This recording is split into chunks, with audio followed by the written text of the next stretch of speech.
Welcome everyone, Christine here with a discussion about Kroq-Gar of the Lizardmen, one of the two initial Lizardmen legendary lords alongside Mazdamundi. Though unlike Mazdamundi, Kroq-Gar is actually decent. I wouldn't say he's great or he's good, he does have his own issues, and issues inherent to the Lizardmen as a race more so than anything else, but he certainly can get the job done. A campaign as him isn't complete misery as the campaign as Mazdamundi is.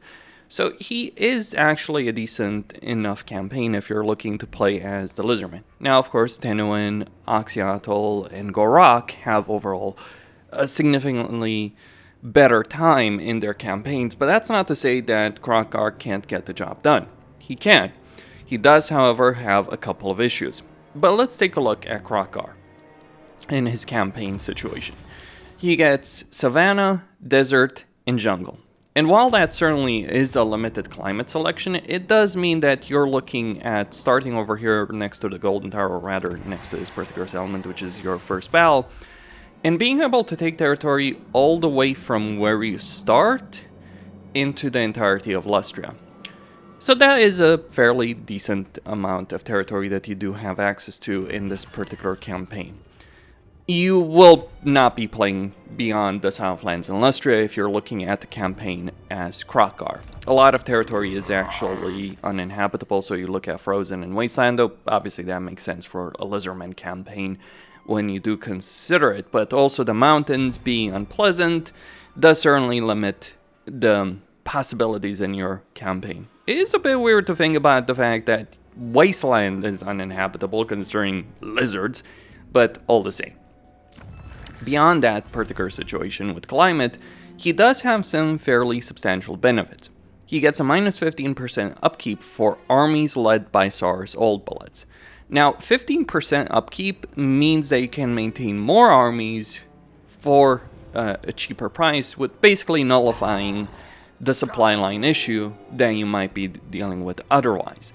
Though keep in mind, the Lizardman economy, even with this kind of benefit, the Lizardman economy is of such a nature that you are going to struggle to maintain very large forces in a campaign. You're just not going to generate enough money in general, and because of the terrain or the territory that Kroq-Gar has to deal with, it's also not that great. I have to mention this about the Lizardmen. You know what sucks about Lizardmen? That the jungle in general is very slow to navigate through, which means, and because you still need full armies to deal with fights that lie ahead of you, it means you're going to struggle to build an empire, because it's going to take time to move through the territory to begin with, and because your economy is not necessarily capable of staying up to date with your demands from it, it's going to slow down the pace of your campaign. Still, you do get an upkeep benefit, and it is actually fairly significant. Saurus buildings grant additional bonuses to Saurus Scar Veterans and Saurus Old Bloods. Now, if we look at this particular benefit in the Saurus building, you can recruit Saurus Scar Veterans at Tier 2, you can increase capacity at Tier 3, and you increase the recruit rank for Saurus Scar Veterans and Saurus Old Bloods. And then on top of that, at Tier 4, you're increasing our recruit rank to +2. So you're getting heroes earlier and increasing capacity with the Tier 3 settlement. This is actually more significant than you might realize, because it means you can build the Saurus recruitment building over here in minor settlements and Tier 3 and increase capacity. You can get quite a few Saurus Scar Veterans in this particular campaign that you wouldn't have access to otherwise. Then you get 1% experience per character rank for Saurus Scar Veteran and Old Blood, so your heroes are going to be stronger, at least in terms of damage they're going to be dealing with in battles in particular. And then you get 30% experience for Saurus Scar Veterans and Old Blood. So it's all about the Saurus heroes and lords. They're going to rank higher, they're going to gain more experience, they're going to be more powerful in battle. Now, the reason this is significant is because Saurus Old Bloods in particular, beyond the fact that Scar Veterans have training and are decent enough battle, but the crucial aspect here is that Saurus Old Bloods have the Blessing of Coatzel, which reduces upkeep of by 20% for Saurus infantry and temple guard unit. So you're looking really at a 35% discount that you can get access to easier than in other Lizardman campaign, and certainly no other campaign has this kind of discount for Saurus. You're looking at a significant discount for Saurus in this particular campaign if you're leading with Old Bloods, which is what the campaign wants you to do. Now, sure, you could always go for other blessings. That is certainly available. I would not recommend you do so because, like, Saurus are your bread and butter. Like, unless you want to make a dino army, which might make sense, but later on, that might make sense. Still, it is a significant benefit that you have access to, and being able to gain experience faster for both lords and heroes of a particular type is still a significant advantage. Now, beyond that, there's not necessarily a whole lot to Kroq-Gar. He does have 2 quests that you can do, and the crucial thing is that one of those quests, like, you will gain vision with Mazdamundi as a result of one of these quests, like over here, so you get that, you can start engaging with diplomacy, and another one will give you vision in the middle of Lustria, so that can give you some other diplomatic options as well in your campaign, potentially confederations and Lustria, which would be very, very useful. Your victory conditions are actually pretty decent. The only one that's kind of a bit out there is the one to destroy Manfred, but to be honest, that's not really a big deal because Manfred's likely only going to take 1 province, so in this case he was moving towards 2 before I declared war on him. It isn't an unreasonable victory condition. So the victory condition is good, it's easy enough. You just have to defeat a bunch of actions, most of which, like, you know, the Silver Host is going to be destroyed by Labaras, sorry. It's going to be destroyed by Khalida, the Leaf Cutters tribe, you know, they're going to be destroyed by Tic-Tac-Toe. You start a war with one of these Skaven, the other one is just directly to the south. You might have to move all around this territory, but still, the victory condition is pretty solid. You also start with a landmark over here in the Golden Tower that gives you a good amount of income, control, and a research rate benefit. Though I would probably recommend not building that landmark from the very beginning. The money is nice, undeniably so, but so is being able to recruit both Saurus and Skinks from early on in your campaign, especially getting access to a Skink chief in a campaign as quickly as possible because, yeah, replenishment is kind of a big deal in this campaign. Though one downside is the territory over here that you do have, but you do have various options, some better than others. You can move north to try and take down Labaras and deal with the Skaven, deal with the Skaven, then deal with Khalida. You can move south to the Jungle of the Gods and maybe deal with Teclis one way or another. In this particular case, I just took some of this territory over here in the Jungles of the Gods, and this particular Lizardman faction had taken the Caverns of Sotek, so I was able to, trade the territory to them and then just confederate them. And now I'm allied with Tic-Tac-Toe, so it's looking pretty good for me in this campaign.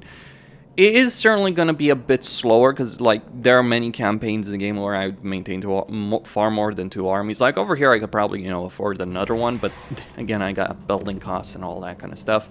Like, at this point, certainly I can afford a 3rd army. Like, I have a 3rd army, but really it's just, it just was one that marched against Kairos. That's how I was able to confederate them. They lost a bunch of troops against Kairos, so I was able to get that confederation in order. And I'm not worried with Kairos. I don't have to deal with that nonsense. Though, to be fair, Kairos can be annoying, and you might be incentivized to deal with him one way or another because Oxyotl might lose against him, and it might give you the possibility of confederating Oxyotl, which, well, he would be in a horrible climate. He still is a pretty solid legendary lord, or you could just leave him have the entire southern part of the Castaways. Your choice with respect to that.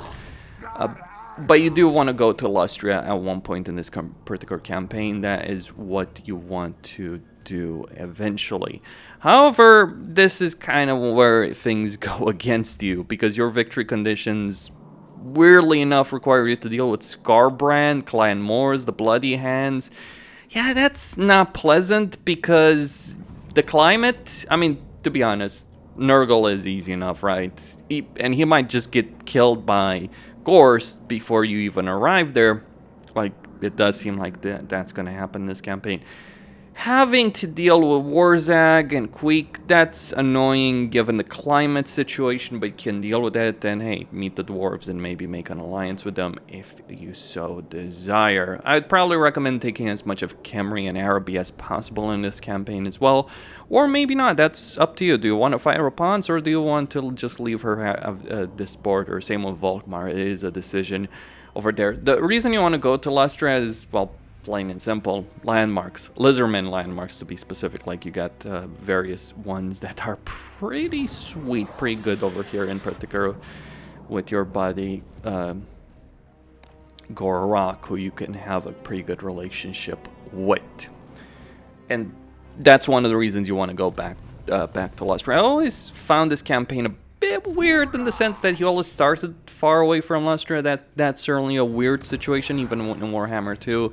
I really dislike the jungle in the Southlands. I mean, the jungle in Lustra is not exactly phenomenal either, but the way that the terrain is designed there is just significantly better. The jungle over here in the Southlands, not really fond of it by any measure. So I really hate his starting position, but he is a decent enough Legendary Lord. It's not going to be great, but you don't have any major opponents either. Like, unless you count Khalida as a major opponent, and to be blunt, she's only going to have one army, most likely, by the time you meet her, and she's not going to stop Asara's army. That's simply put. Like, Khalida's not going to have the units to defeat you. And even if you do get to her slower and she has two armies, you can defeat two armies that she has, because she has limitations on units. Like, that's it. The only thing with Khalida is, like, being able to take her territory before Forik does, which is unfortunate. I would recommend avoiding fighting Forik, because Forik, like, you can get a non-aggression pact with him on turn 1, though it will cost you a significant amount of money. But I would recommend avoiding fighting against him, because he actually is the only guy of all of your neighbors that has an army capable of defeating you. So just bear that in mind. Don't play this with the Dwarf Endgame Crisis. You are probably going to regret your life choices if you do that. That's all I had to say. Costin here, signing out. Don't forget to subscribe, like, and enable notifications, and stay tuned for more. I would add that if there is any campaign that reflects how much the Lizardmen need a rework to make them more interesting to play, it is this one. Like, the thing is, he's not a bad lord. Like, he's not a Mazdamundi situation. Mazdamundi is a crap legendary lord. No, Kroq-Gar is decent. It's good, even. Like, the upkeep benefit, the character experience, good. He may not have a special skill line. That is one downside. Well, he does, but it's just various benefits for his army against various forces, so not really a skill line. Though he does have that 20% upkeep benefit for Sara, so yeah, whatever. He might not have that, but he's a pretty decent legendary lord for a race that's just not really that great. Stay tuned for more.